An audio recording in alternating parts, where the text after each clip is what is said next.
It is the year 1913. The cultural who's who of Paris have gathered at the new and resplendent Théâtre des Champs-Élysées to witness the premiere of a new ballet by the famed Ballet Russe. They have come to see a show, and they most definitely did, my friends. But there was more drama in the crowd than there was on the stage. The musical score was called The Work of a Madman. The choreography was called Scandalous. The event has been called the most controversial premiere in history. I call it fertile ground pour une histoire superficielle. There was a riot at the ballet, kids. There was a riot at the Rite of Spring. And I'll tell you all about it on the other side.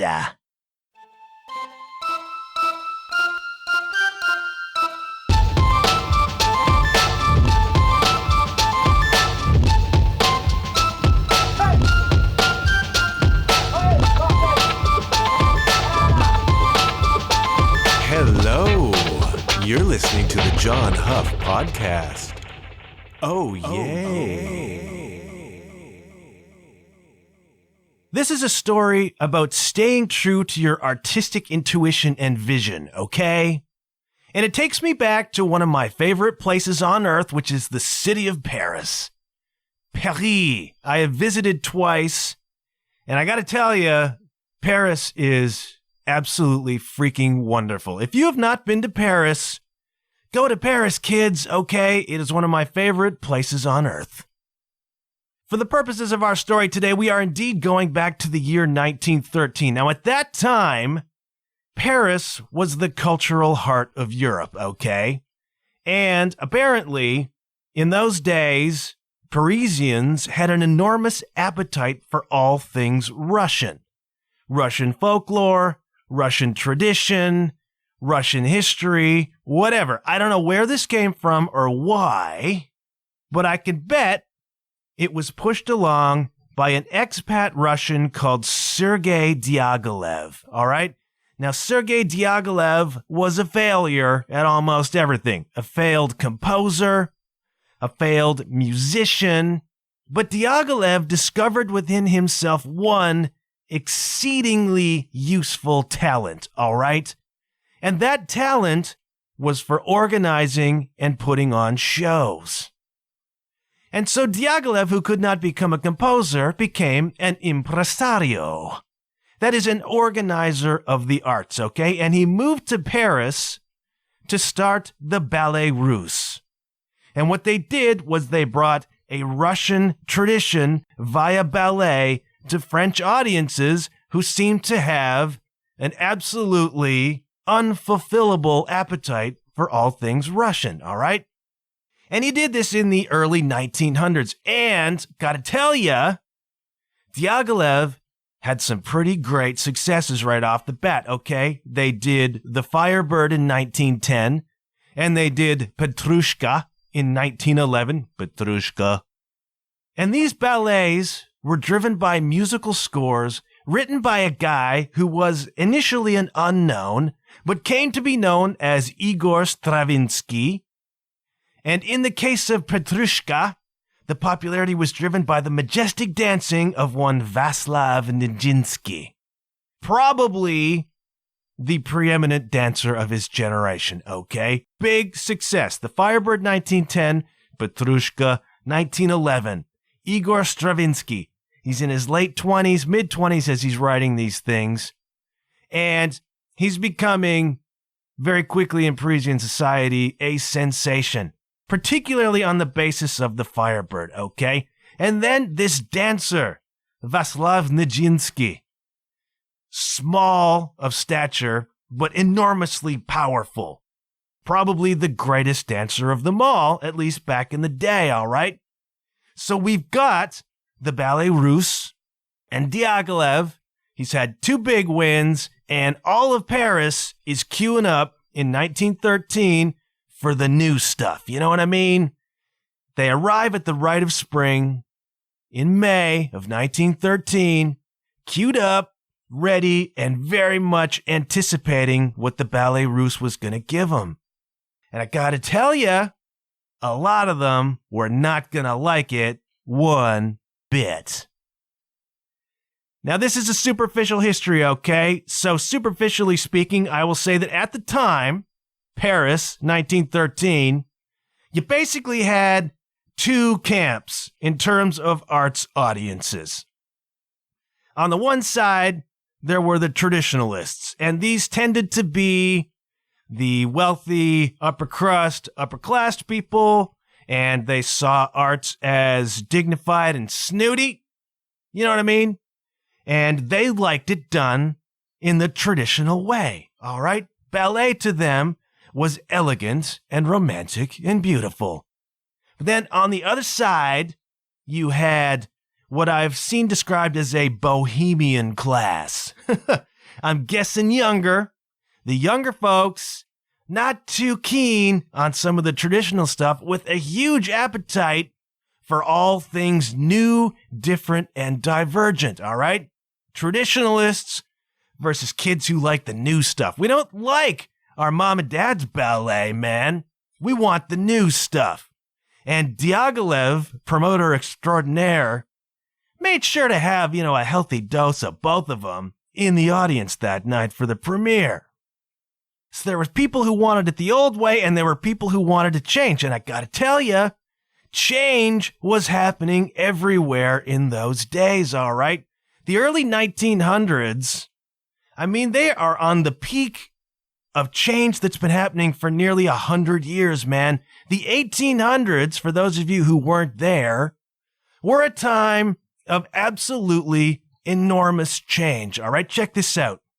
You had Darwin publishing on the origin of species, and all of a sudden, you got a guy coming along to say, hey, there's actually a natural order at work here, and based on my observations, the way it works is that organisms that have the right genetic stuff to survive, to adapt in an environment, well, they survive and they pass those genetic advantages on to their offspring. And the ones that don't have that stuff, the ones that can't crack the shells on the available walnuts, don't live to pass on their genes. And there's a massive implication here, all right? There is an order at work, and humans are part of it, by the way. And all of these species, theoretically, evolved over time. There's that word, evolved over time. Probably, if you go back far enough, from common ancestors. Wait a minute. You mean we don't have like a perfect creation here? Like human beings aren't all that special after all? We are caught up in a natural process of evolution? This is a seismic shift in how people view nature. So we got Darwin publishing that. And then along comes Mr. Karl Marx, who takes a look around at these burgeoning capitalist societies that say everybody's free. And Marx says, the people who work in your free markets aren't all that free at all. In fact, they're becoming slaves to a system that seems to make a few people at the top very, very wealthy, and they exploit the labor of all these people on the bottom. Progress can never happen while the system is so unbalanced. We need a more social system, a more balanced, a more equal system. We need a socialist system whereby everybody benefits from everybody's labor, not just the people at the top who siphon off all the freaking money and leave you just enough to live on, So we have massive change in political thought and about the nature of societies. It says it's not equal. Does any of this sound familiar, by the way? Marx was talking about the 1%, 150 years ago. So we got Darwin saying nature is not what we thought. We got Marx saying our political systems are not working the way they're telling you. And then along comes Sigmund Freud, and he starts talking about, whoa, wait a minute, we have the subconscious. A lot of our motivations are intrinsic. They are coming from parts of ourselves that we don't even know. And he's talking about sexuality, and he's talking about kind of animal urges and needs that need to be fulfilled, not just sexual, but in the same way that animals need to survive, we need to survive. And we have this subconscious thing happening. We're getting way deep new insights into how the human mind works. And we're not so different from animals after all, maybe. We're beginning to understand the mechanics of the mind. We're beginning to unlock the mysteries of nature and of the mind. And then along comes Mr. Einstein, and he begins unlocking the mysteries of the whole freaking universe. There are natural laws at work, folks. Even if this is creation, there's stuff going on here that we can begin to understand. The mysteries are beginning to become understood. This is changing the way humanity understands nature, the universe, and itself. These are seismic shifts in belief, and this is a seismic shift towards science and this notion that we can understand the world, perhaps even manipulate the world. Massive change from how we have viewed things before to how science and our understanding of things and our knowledge and our learning is beginning to change what we see, what we think it means, and how we can work within it and our place within it. Seismic changes, man. I don't know how much those changes affected your normal folks on a day-to-day, but there's a current of change happening through the 1800s, and you see it in the technology. We've got the Industrial Revolution happening. We've got these factories forming where we're pumping out goods, and people are moving into the cities, and the cities are growing, and that's bringing with it social problems and a whole new way of living, right? And we got railroads crisscrossing the continents. And then you get a little bit closer, you get into the early 1900s. We've got planes, trains, and automobiles, kids. We've got cars popping up every place. And we've got telephones, these massive leaps in innovation and invention in technology, right? Trains, cars, telephones. Humans learned how to fly, kids. Can you imagine how insane that must have been to people? Look at what we're capable of doing. Look at what our science is capable of understanding and creating. This is a huge era of progress, but I gotta tell you, not everybody was happy about it, okay? Late 1880s. The World's Fair is coming to Paris, and so they say, we should do something extraordinary. And what they decide to do is build a tower, kids. Stop me if you've heard of the Eiffel Tower. You think, well, the Eiffel Tower is iconic. The Eiffel Tower is Paris. The Eiffel Tower is a thing you gotta see once in your life, which I have, by the way. Pretty cool. Not everybody was jazzed about the Eiffel Tower, kids. When the plans were revealed for what this thing was gonna be, there was an enormous backlash. Think of the progress at work here. It was going to be made out of iron. Nobody did that. Up until then, the tallest things we'd ever made didn't get any higher than 200 meters, if that. They were going to build the Eiffel Tower 300 meters. The tallest thing that's ever been built. People looked around and said, that is not possible. This is impossible to do. You're all mad. But we have iron. We are now capable of building structures that tall. People didn't like it. People said, Paris is beautiful. We do not want some massive, hulking, looming, metal monstrosity destroying Paris. There was a huge backlash against this. People didn't want this at all, some of them. There's a funny story I read about the famous French writer Guy de Maupassant. De Maupassant was a huge opponent of the Eiffel Tower. There was a group of artists that got together and sent in a formal complaint about this awful, ugly thing destroying the beauty of Paris. And then it was said that after they built the Eiffel Tower, Guy de Maupassant went and ate lunch at the tower every day. Why? Because it was the only place in Paris from which you couldn't see the Eiffel Tower. So there was a backlash, kids.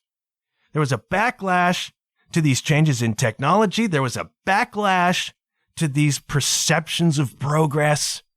There was a backlash to some of these ideas. There were people who I suspect were just overwhelmed by the sheer weight of technical and scientific progress at the time.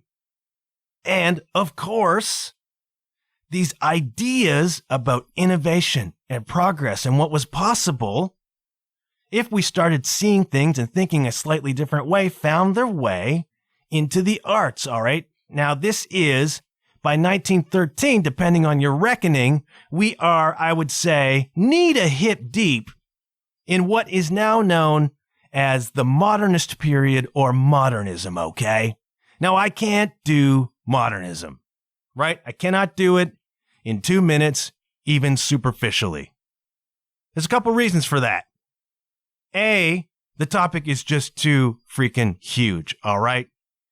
Modernism, really, really smart people devote entire careers to just a sliver of what modernism was, okay? The definitions are wide, vague, and varied. You know what I mean? And the other reason I can't do it is because I'm just not freaking smart enough. I do not have the depth of knowledge or articulation to make this make sense, particularly in a couple of minutes. Give me a decade, take a shot at a PhD or two, maybe I can come back and do modernism properly. But I suspect there are whole podcasts about modernism, all right? But for our purposes today, the notion of modernism, roughly they say late 1800s, middle 1900s, all right? 1890s, 1950s, maybe up to 1960, depends on your reckoning. This philosophy of modernism in art, etc. Now, I'm going to take it further back than that, okay? Because I think, artistically speaking, the first signs of this begin to appear in fine art, all right? And we go back to the mid-1800s, and there was a group of artists who began to appear in France who would become known as the Impressionists, okay? You've heard of Impressionist art. We're talking about Monet, we're talking about Manet, etc. And these guys had come up in an art scene that valued realism.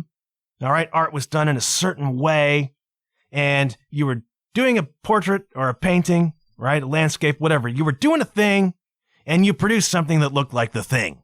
All right, the Impressionists had different ideas about how it ought to be done. Thought maybe they could do it better. This was a big tenet of modernism. Modernism valued the new thing.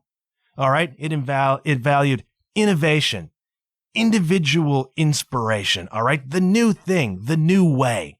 Make it new, I believe Ezra Pound said sometime in the 1930s. The new way. We can do it, and we can do it better than they've done it before. So the Impressionists, they came along and you started seeing in their work very subtle, thin brush lines. You could see the brush lines, man. They rejected the tradition at the time.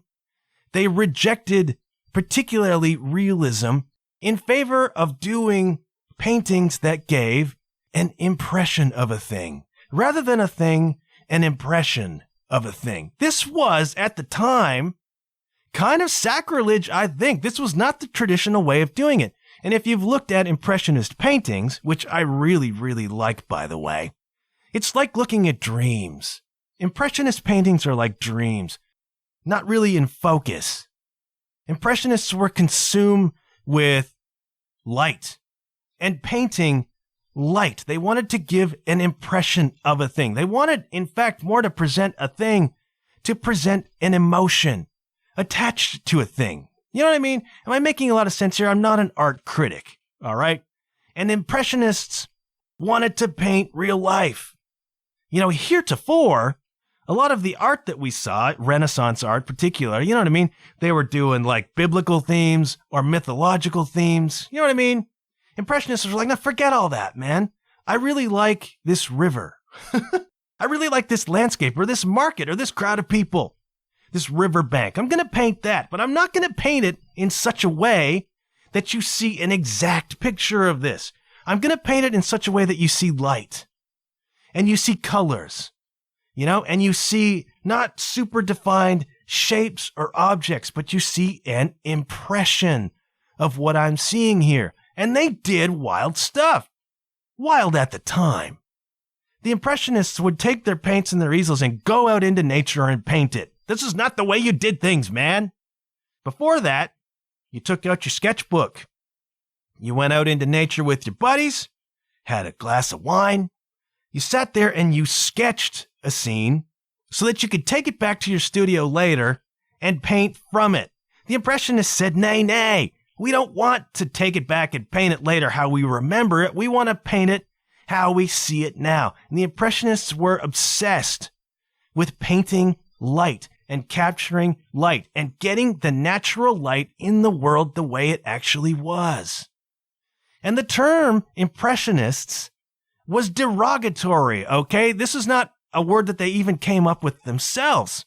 It was tied to a Monet painting called Impression Sunrise, which is absolutely freaking gorgeous. Go and look up Impression Sunrise by Monet, and it's just like a harbor scene. It's water. There's the sort of vague outline of like a sailboat there. Extraordinary colors, extraordinary light. It is morning. You can tell it's morning. This was, at the time, revolutionary stuff, man. And it was in a review of some of these paintings that a critic turned up its nose at these Impressionists, and borrowed the term from Impression Sunrise. These impression. Here go these Impressionists again. Man, oh man. Give me a picture of an angel. You know what I mean? But they sort of gripped onto this notion of they're the Impressionists. Back in the day, there was a big art show, big one, called the Salon de Paris. And in that art show would be all the new stuff by the top cats, right? All the big guys and big gals, I don't know if there were any, had their art in the Salon de Paris. Well, the Impressionists kept having most of their art rejected. This is not traditional stuff. This is new. It's weird. We don't like it. It breaks all the rules. It breaks with tradition, Impressionists. And my impression is you don't belong in the Salon de Paris. Then along comes Emperor Napoleon III, and he sees some of this work and he's like, you know what? I think the public ought to be able to judge for themselves whether this is any good or not. And that was another tenet of modernity, of the modernist movement, which said, let the audience participate in this art, in the sense of let people form their own interpretations, whether that's a book or a poem or a piece of art or architecture. Let's put it out there and let the people decide for themselves. This was a modern idea too. We're not telling people anymore what's good. We're letting them decide for themselves. There was an individual value, individual expression, individual interpretation. So Napoleon III comes along and says, everybody have a look at this. And so they created, as an alternative to the Salon de Paris, the Salon des Refusés. This is the gallery of the ones they refused. And the Impressionist style took off, man. People loved this stuff because it's brilliant. We look at it now and don't see it as controversial or revolutionary. We just look at it and say, well, that's a Monet, and that's freaking brilliant. And I gotta tell you, the Impressionists won in the end, kids. Because if you're at a garage sale now, or you go up in your grandma's attic, and you happen to uncover an original Monet, that's $200-300 easy. So who wins in the end? All right, establishment, the Impressionists, that's who. So I think it begins this modern notion with the art in the middle 1800s, all right? But it begins later on to show up everywhere. We see these modernist notions, individual expression, innovation, experimentation, breaking with traditions, doing it better. They find their way into everything: painting, sculpture, architecture, literature, particularly after World War I, and inevitably into music and dance. Enter, kids, the Rite of Spring. Now, when Stravinsky sat down to start working on the score to the Rite of Spring, I don't think he was planning to shake up the mainstream, okay? He had done two very, very successful scores for the Firebird and for Petrushka. But when he sat down to write this one, And this was to be a ballet based on Russian rituals of spring. Not exactly prehistoric, but old school Russian tribes greeting spring, all right? So the music was going to be based on kind of traditional Russian folk songs and these notions of tribes and rituals around greeting spring, right? And so he drew on some of the old folk songs that he knew because he spent time out in the rural areas of Russia. And he knew some of the traditional dance, and he knew some of what was going on there. And he wanted to mimic the sound of old instruments, these sort of made by hand, very unique instruments that had strange sounds, but that's what they had back in the day, and they wrote songs with them, right? When he sat down, he said, I was the vessel for le sacre. I was the vessel for the music. I did not use my brain on this. I threw out the rule book on how you're supposed to compose music, and I let the Rite of Spring come through me. I was the vessel for it. I was a conduit for it. And I've talked about this on the show before. This notion of creating by being a conduit, getting your head out of the creative process and just letting the work come through you. And that's what Stravinsky did, okay? Now, he had been messing around with this concept that we call atonality. All right? We've all heard chords that sound like they're supposed to fit together. All right? That's a tonal chord, I guess. Stravinsky was pushing the boundaries on that. He wanted weird stuff. We've all heard weird chords, all right? We're kind of used to that stuff now. But go way back, early 1900s, this is a new concept, this atonality. It's not what you're supposed to do. It's not supposed to sound like that.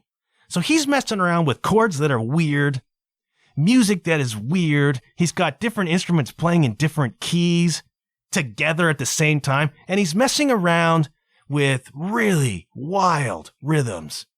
This is really out there stuff, particularly at the time. Now, I have looked at the score, I have looked at some of the music, and the time signature shifting from bar to bar to bar to bar, and I'm like, how do you even read this? If you're a musician, man, you must be extraordinary to be able to read this, and they had trouble, by the way, and we'll get to that in a minute. So he's messing around with strange chords, strange rhythms, very, very new, very, very avant-garde stuff. And you know what? There were problems from moment one. Now, he wrote this thing, the Rite of Spring, for a whole massive orchestra. An orchestra of 100 pieces. When they actually put this thing on at the Théâtre des Champs-Élysées, they could barely fit the musicians in the pit.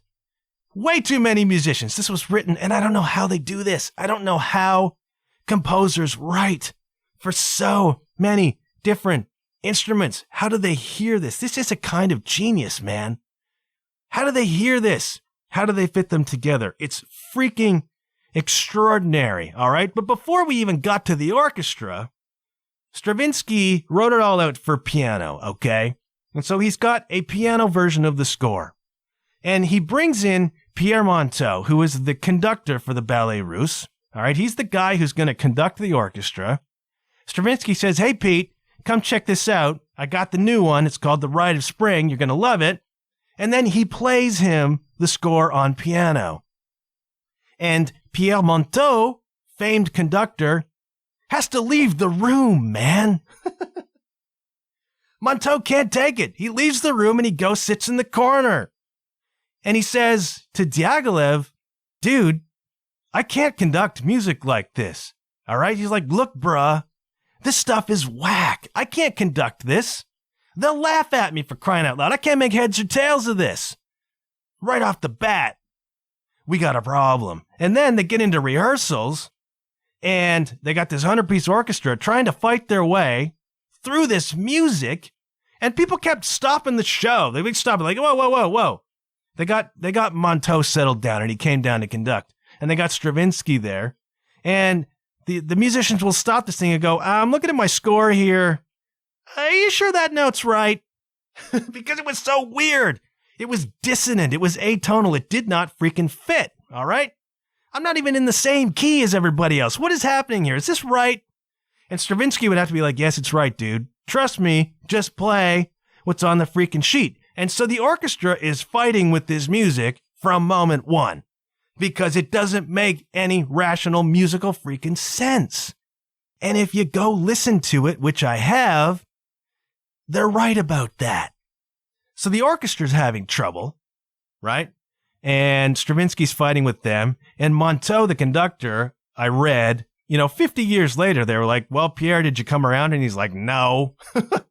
I hated it. It sucked. I didn't like it, and I still don't. So Stravinsky's saying, yes, these are the right notes, just play them. And the orchestra's literally laughing. They're laughing out loud. Like, dude, you gotta be kidding me here. Are we on candid camera? Is Picasso out there somewhere painting us right now in the Cubist style, which is also very, very representative, by the way, of the modernist movement, the modernist period. Cubism, Impressionists did this soft, muted, these really gentle, beautiful paintings of stuff, impressions of stuff.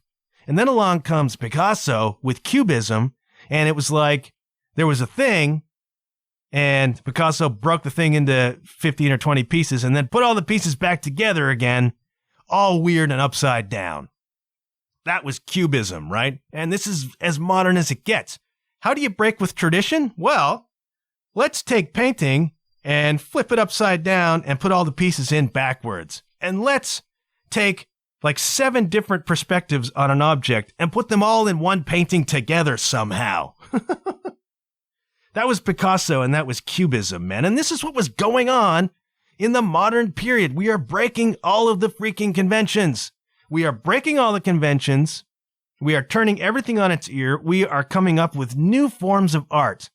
And we don't need realistic pictures anymore because we got cameras now. But let's do what cameras can't, all right?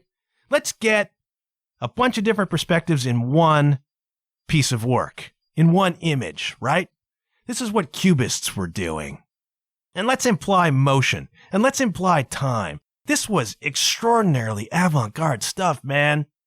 Nobody was looking for this. This is what Cubism did, in the early 1900s. And then later along comes Dalí and all this surrealist stuff. We're breaking all the rules. We're breaking all the traditions. And Stravinsky did that with the score. And then along came Nijinsky with maybe an even more controversial contribution to the Rite of Spring. The dancing was bananas. Now, the Ballet Russe, they had always had really beautiful and elaborate sets, really beautiful and elaborate costumes. People loved this stuff. In fact, the Ballet Russe, their costumes began to influence French fashion. Suddenly people are walking around in like Russian-looking garb. And this came out of the popularity of these Russian ballets that Diaghilev and these cats were putting together. But nobody had seen dancing like what Nijinsky was about to give them. Again, ballet. Ballet was beautiful. Ballet was elegant, right? Tutus. You know what I'm talking about here? And you got these ethereal, wonderful dancers, moving so elegantly around the stage. Along comes Nijinsky. He hears this score, and he's like, oh, we ain't going to dance like that anymore, kids.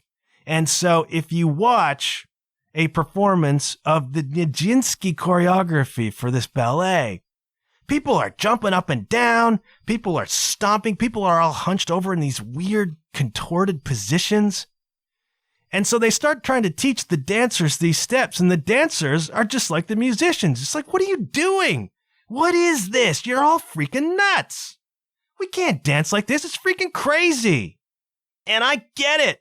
I'm by no means a dancer, but I get it because I'm listening to this music with its bizarre rhythms and its patterns that don't make any sense, and it's cacophonous and loud, a lot of it. And then we're supposed to dance to this somehow, and we're supposed to be choreographed in such a way that what we're doing reflects this music? It doesn't make any sense. All right, the first dance number in this piece, the Augers of Spring. I don't know how you would say that in French. The Augers, Augurs of Spring. It's some of the craziest stuff you're going to see, man. put yourself back in 1913. You're used to the traditional ballet. Now, the music for this piece is just rhythms. It's loud, it's huge, and it's these weird punches. It's like you've heard Tool, all right? The time signatures here are freaking crazy, and there's these punches in these really weird, angular, strange places. These accents, right? And the dancers are all jumping, and they're stomping with these hits. Dude, we're not talking 4/4 time here. It's not like we're not stomping on the 1. It's like on the 18, you know what I mean? Or on the 14 or the 12. And I'm watching this and I'm like, I don't get it. I don't get how you choreograph this. I don't know how you dance to this. And the dancers didn't get it either. They're falling all over each other. They're like, this is not ballet. Nijinsky, you're the greatest freaking dancer of all time. You're coming in to choreograph this. What are you doing to us, man? Didn't make any sense. Didn't make sense to the musicians. Didn't make sense to the dancers. And people are like, dude, I don't think this is going to work, man. And they're doing just an extraordinary amount of rehearsals that they didn't have to do for other ballets, because other ballets made more freaking sense. We're going off the freaking charts here for this one, and they don't know what to do. And so it's rehearsals. But finally they get this thing together. They got the sets, right? They got the costumes. They got the music more or less worked out. They got Monteau settled down so he could conduct. The dancers are beginning to get a sort of a sense of what this is, right? And so they have a dress rehearsal wherein they invite members of the press, and a couple hand-selected people to sort of start the buzz, get this going. And so they have this rehearsal. The ballet is not long. It's like half an hour, something like that. It's a short ballet. And there's a member of the press the next day. Now, it was relatively well received, I think, by the people in that small audience.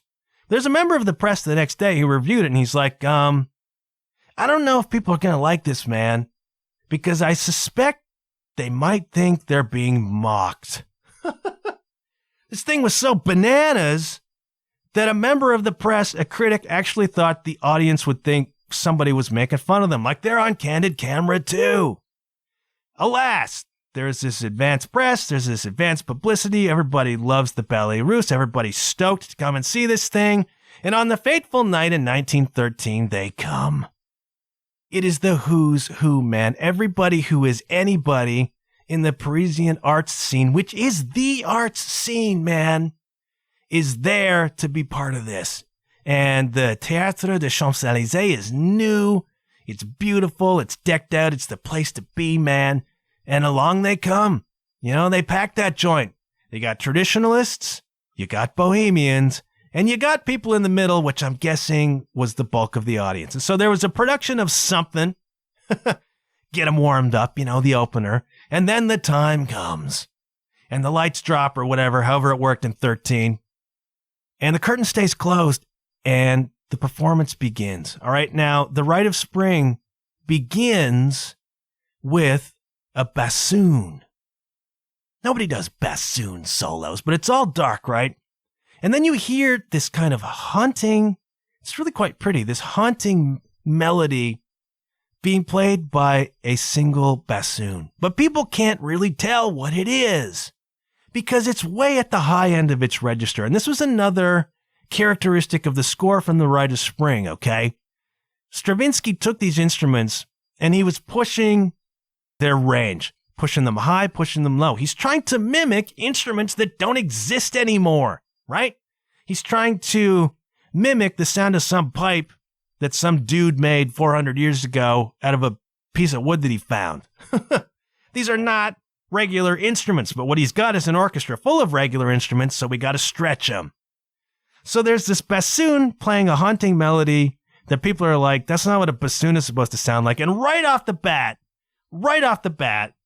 there's just hissing. A little bit of something goes through the audience. There's a couple of hisses. There's a couple of boos. This goes on for a while. The introductory piece is very kind of gentle. It's supposed to mimic spring coming to this Russian landscape X thousand years ago. I don't know. And the people greeting after a long Russian winter, the arrival of spring. And so the instruments are mimicking like snow melting and flowers coming up. Birds beginning to sing. You can hear that in your head. you can hear it for real because this is out there in the world and you can listen to it. I was going to play some of it on the show because I think it's public domain now, but then that gets muddy and I just didn't want to risk it. So the bassoon is playing the instruments. It's very gentle, but people are mad already. It's like, this ain't right. This ain't ballet. This ain't how the orchestra is supposed to sound. Why are there so many freaking people in the orchestra to begin with? And there's a heat wave, by the way. And they didn't have air conditioning. So people are tense, people are hot, people don't like this freaking bassoon, and who does anyway? They don't like it. So they're starting to hiss a little bit. And then it builds to a kind of crescendo. And then the curtain comes up on the opening scene, and they play, Augers of the Spring, however you say that. The one with the crazy rhythms. And people are watching, and they start playing this song, which is bananas. This is not right, kids. And the dancers, instead of doing ballet, they're in their costumes, they're all weird. They start jumping and stomping. And people are like, what is happening right now? They're jumping and stomping and they're hunched over and they're contorted and they're doing these things. How do you coordinate all these dancers? Like, you people who do choreography, how on earth do you make this happen? It's stunning. Just the sheer mechanics of it is crazy. And they're stomping to these weird rhythms. You can see this. It's nuts. And people are really not ready for this, all right? It's loud. It's a chaos. It's a cacophony. The music is bananas. The dancing is crazier than that. People start throwing stuff. People start booing. People start hissing. People start throwing stuff. But you got these two sides, traditionalists versus kind of modernists. They're yelling back and forth. They're yelling at the orchestra. They're yelling at each other. Then there's punches flying, I was once at a football match in Toronto. Went to see Toronto FC play somebody. And as fate would have it, up in the corner of the section of the stadium, there's two sets of seats and they're separated by an aisle. And it happened somehow, I don't know how, that on one side of the aisle was a group of Rangers fans, Glasgow Rangers. And on the other side of the aisle was a group of Celtic fans, Glasgow Celtic. Now, you want to talk all-time, we're going to kill you rivalries? Glasgow Rangers, Glasgow Celtic, okay? It's a freaking chaos. And so neither of those teams was playing, by the way. They just happened to be near each other. And a war broke out up in the corner. Well, that's beginning to happen between the Bohemians and the Traditionalists at this performance of the Rite of Spring. And it is so loud and so nuts in there that you can't hear the music anymore. There's stomping, which is not helping on the stage, and you can't hear the music. And Stravinsky goes running for side stage. He's furious.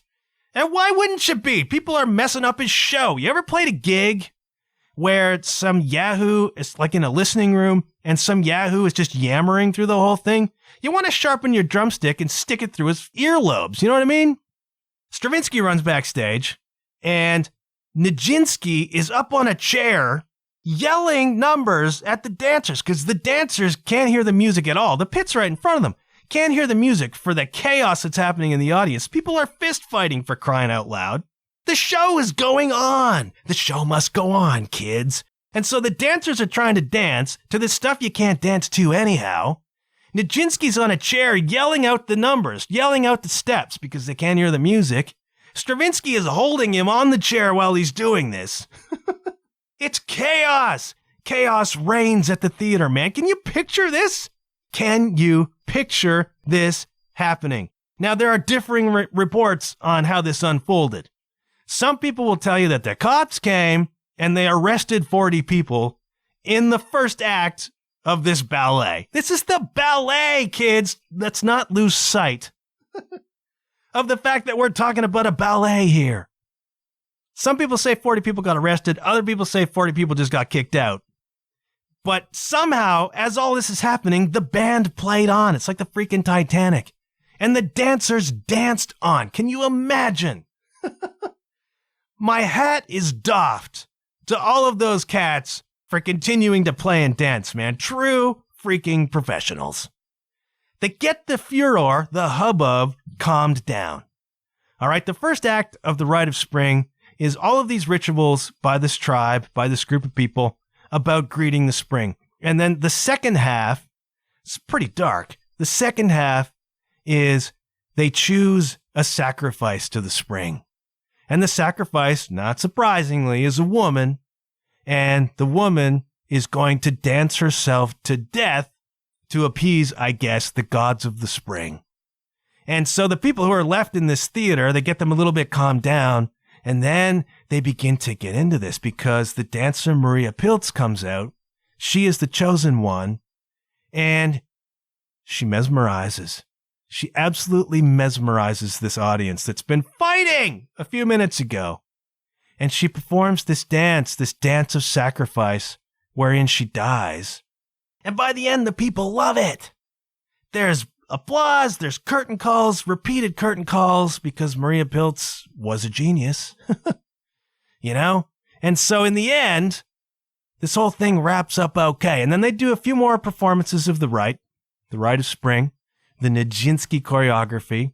And then they went over to England and they did a few shows, a little short run in London, and were not greeted nearly as violently as they were in Paris, whatever that was about, man. And then the Rite of Spring, at least the Nijinsky choreography, was kind of lost. Now, Stravinsky carried on with the score, and the score was performed as a piece of classical music to great acclaim and great popularity. And eventually, even the Rite of Spring was revived, but choreographers were like, we're not doing that Nijinsky stuff, man. Well, what happened was the First World War happened, okay, 1914. This is where modernism takes a turn, by the way. Because if you're already suspicious of traditions, and then you watch mechanized industrial mass slaughter on an unimaginable scale for 4 years, you really begin to question the belief systems and the institutions that created that, you know? I mean, Russia still had a czar when that thing started. You know what I mean? War happens, and the artists scatter from Paris. Everybody's gone. And Nijinsky winds up in Hungary somehow, and he is detained under house arrest as a Russian. He's an enemy. Austria-Hungary was fighting Russia in the First World War. So Nijinsky, famous though he is kept under house arrest as an enemy of the state of Hungary. 1916, he and Diaghilev have had a falling out, okay? So after the initial run of the Rite of Spring, there was a South American tour. Nijinsky went on it. Diaghilev did not. And Nijinsky got married to this aristocrat and an actress called Romola Depultsky. And Diaghilev was not pleased about that, kids. Not because he was in love with Romola Depultsky, because he was in love with Nijinsky, all right? Nijinsky and Diaghilev were a thing. And then Nijinsky goes off and gets married. Diaghilev is not pleased by that, and so he fires Nijinsky from the Ballet Russe. Oh, the drama. So Nijinsky goes off, the war comes, they scatter. 1916, he's under house arrest. Diaghilev softens. All right, let's try to get Nijinsky out of Hungary if we can, right? But Nijinsky's got some mental issues, all right? Mental health, a problem for Nijinsky. And so they set up an American tour. Diaghilev goes to Hungary and says, give me Nijinsky, we'll take him to America, you don't have to worry about him. They say, okay, fine, Serge. They go on this American tour, but Nijinsky can't handle it. And mentally, he's deteriorating. He's diagnosed as schizophrenic. He can't handle it anymore. They come back. Nijinsky disappears from public life and stops dancing the ballet. This is the greatest dancer of his generation, kids. And he disappears from public life.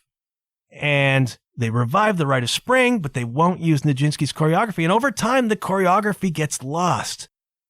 The original, bizarre, controversial, chaotic, much maligned choreography of Nijinsky gets lost.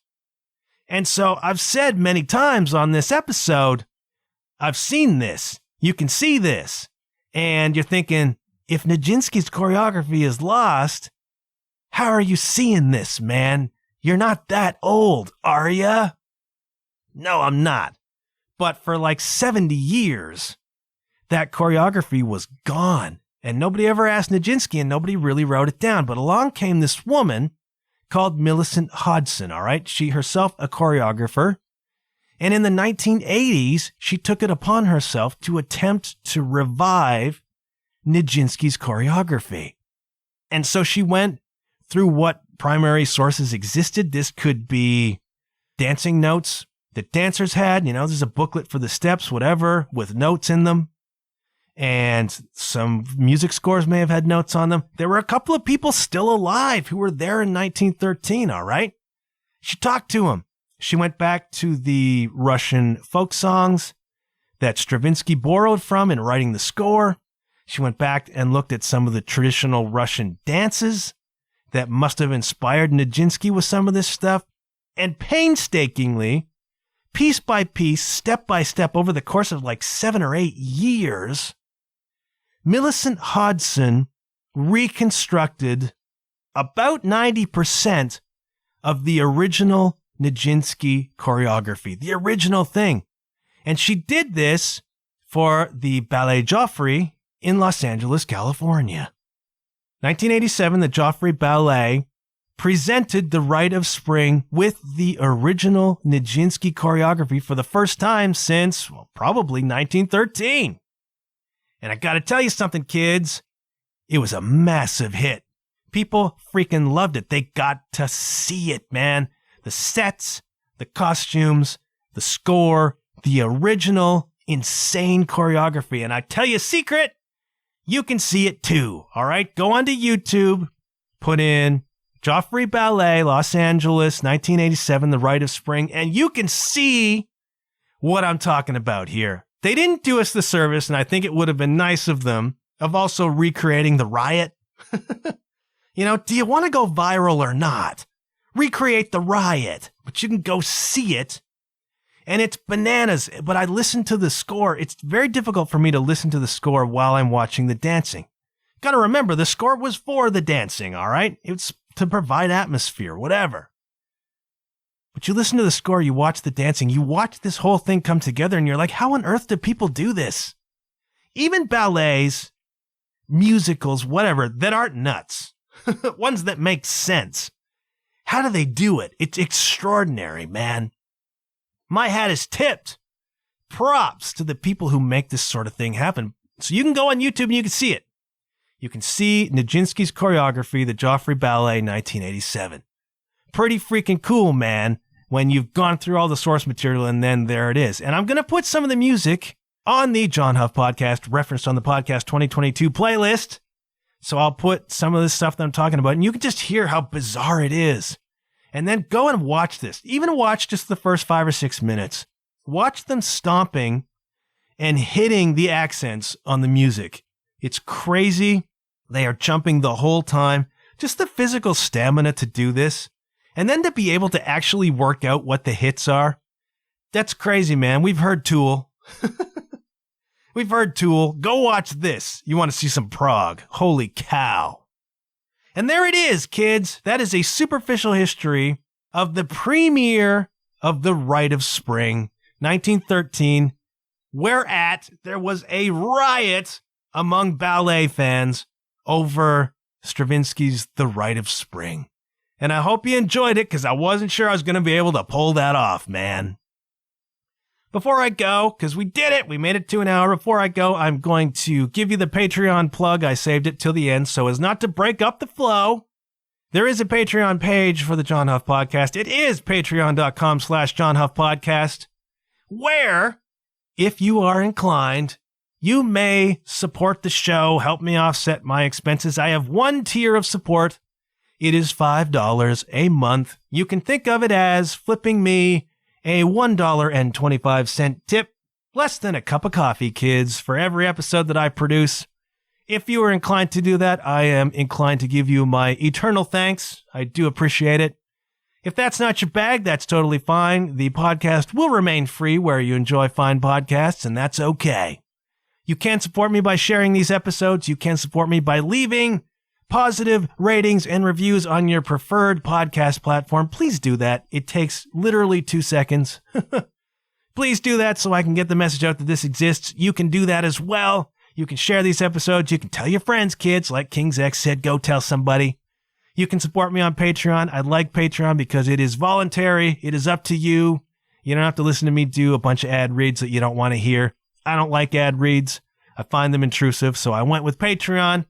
Please support me there if you can. If not, please share these episodes, and I do appreciate it. Drop me a line. Let me know what you think. Let me know what you want me to talk about. Want to know what you're listening to? You can find me on Instagram at JW_Huff. You can find the show on Facebook at The John Huff Podcast. You can even find me on freaking TikTok at The John Huff Podcast. I want to thank you for listening. You know, this is, I said it, it's an episode about sticking to your own artistic intuition, man. Stravinsky let it come through him. He stuck to his own guns. People were trying to shut him down, man. The musicians were laughing. Stravinsky said, no, this is what it is. And what did he do? He created something absolutely enduring. The innovators always do, kids. It's the innovators who are remembered. Don't be afraid to stick to your creative vision, all right? Believe in it. Follow it. The Impressionists did it. Stravinsky did it. He wrote what Leonard Bernstein called the most important piece of music of the 20th century.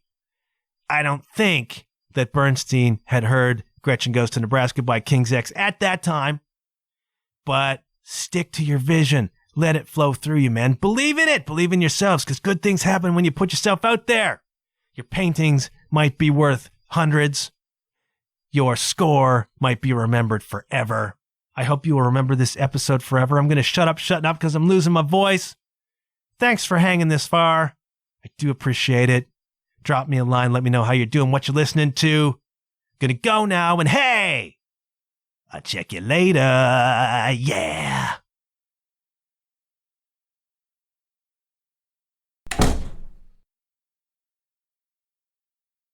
I would sing a line of Stravinsky right now, but there just ain't no way, man. Go listen for yourself.